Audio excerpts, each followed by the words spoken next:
how do you know what to eat before and during sports activities? Well, joining us now is registered dietitian Nicole Osinga to help you out. Thanks for having me, Jeunesse. Great to have you back here. So what type of sports are we adding to our spring, summer regime? Yeah, so spring, summer, that's the time when, soccer starts up, we get to our outdoor runs again, maybe we're cycling for a long amount of time, and there's a lot of mistakes actually I find my clients make after those activities, so I definitely wanted to go through those today. Okay, great. Yeah. So also, I'm even just thinking of things that I like to do. So like boot camps, I like to do some swimming. Totally. Laying out on the beach, but that's not really an activity, is it? So, okay, so with that, what should we be thinking about? The mistakes that we might make when it comes to fueling ourselves? Yeah. Okay, so take us through. I see you have it broken down really easily for us in 3 different parts. So what do we got here? Yeah, so the first mistake we often make is not replenishing those key nutrients after vigorous physical activity. So for example, I'm a runner, I go for long runs in the summer, and there's sort of 3 categories of nutrients we have to replenish. So the first one is carbohydrates, second one is our fluids, and the third one is our minerals like sodium and potassium that we lose through sweat, especially in the long summer days. Oh yeah. Yeah, so what actually my go-to beverages after a long run is orange juice, and I always go for the 100% Florida orange juice, the best kind. And the reason for that is that rich in potassium, which is one of those minerals that is lost through sweat, along with 100% of our vitamin C needs in half a glass, along with folate, magnesium, vitamin A, etc. And just the carbohydrates in the orange juice is naturally occurring from the oranges. So what I've brought for us today is 2 different smoothies that I've actually made. And these are great because only 1 out of 10 Canadians meet actually their fruits and veggie servings in a day, so only 10%. So each one of these has at least 3 servings fruits and veggies in. That would knock it out for me. Yeah, great to add in. So this first one is a mango spinach smoothie with the orange juice.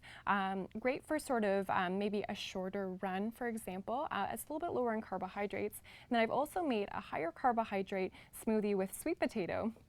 So I've blended some sweet potato, banana, and orange juice in there. So great for those longer So activities. this is for something that's a longer activity, like you said, like running, More or vigorous. if you were out biking, I'm guessing. Yeah. Okay, or even a swim. Oh yeah, totally. Okay, and it all smells delicious. I know this is very green, but you've got fruit in there, so I'm guessing it tastes delicious. It does actually. Okay, so what else do we got here? Yeah, so then our second mistake is actually sort of over replenishing nutrients after lighter activities. So for example, if we're going for a walk around the block, which is a great thing to do, but let's say it's sort of a lighter intensity, less than a half an hour perhaps, we actually don't have to do anything special after that physical activity. So I have a lot of my clients sort of over replenishing, overeating after lighter activities, and unfortunately that can lead to unintentional weight gain, excess calories. We don't really need that. Yeah, so, especially if you're trying to stay fit and trying to stay healthy for the summer, and then you feel like, oh, I'm packing on pounds, which it's fine to be or whatever,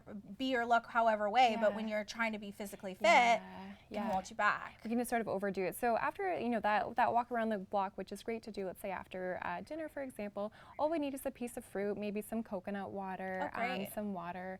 Yeah, that totally works for those lighter physical activities. So like walking. Yeah. What else would you consider? Yeah, so I think walking is a great example. Anything typically that we're doing less than a half an hour at a lighter sort of intensity. So maybe some yoga, you're stretching for 20 minutes, right? So just something light we need after that. And probably that laying on the beach I was talking about. Yes, that's right. Okay, and another common mistake we make? Yeah, so this third mistake is not eating soon enough after that vigorous activity. So typically I advise my clients, especially let's say after a soccer game, for example, we want to be eating our meal within an hour of that physical activity, just again to sort of feed our muscles, to replenish those carbohydrate stores.